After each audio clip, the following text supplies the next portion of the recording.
Os orixes de cooperativa hoxe veñen dos anos 70 e 80, cando un grupo de gandeiros da comarca do Deza deciden dar un paso adiante e transformar a súa leite noutros produtos lácteos de máis valor engadido.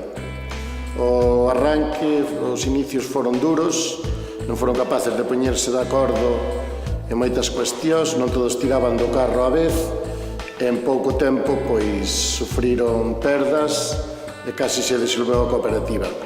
Logo chegaron un grupo de gandeiros e rescataron a cooperativa e conseguiron a poñer adiante de novo hasta hoxe en día.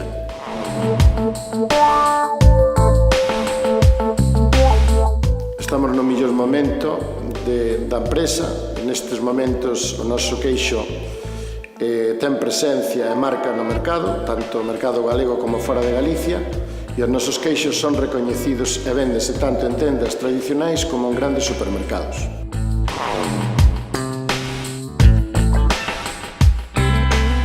Temos unha gran diferencia con moitos queixeiros galegos. Por un lado, nós podemos controlar a produción dos nosos gandeiros e da súa leite. Por outro lado, elaboramos o produto e tamén facemos o servicio de reparto. Con isto cerramos todo o ciclo. Moi poucas empresas poden decir en Galicia que teñan todo eso nun solo ciclo. Que controlen a súa leite, como decía, que elaboren o produto e que fagan o servicio de reparto.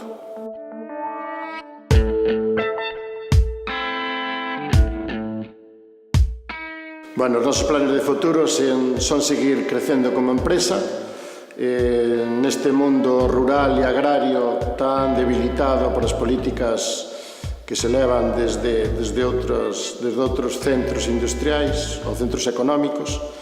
Entón, pois, queremos seguir loitando aquí para transformar un produto rural e dar con ele riqueza e vida no campo e conseguir así pois facer que o mundo rural poida pervivir, aínda que sexa nestas circunstancias tan negativas.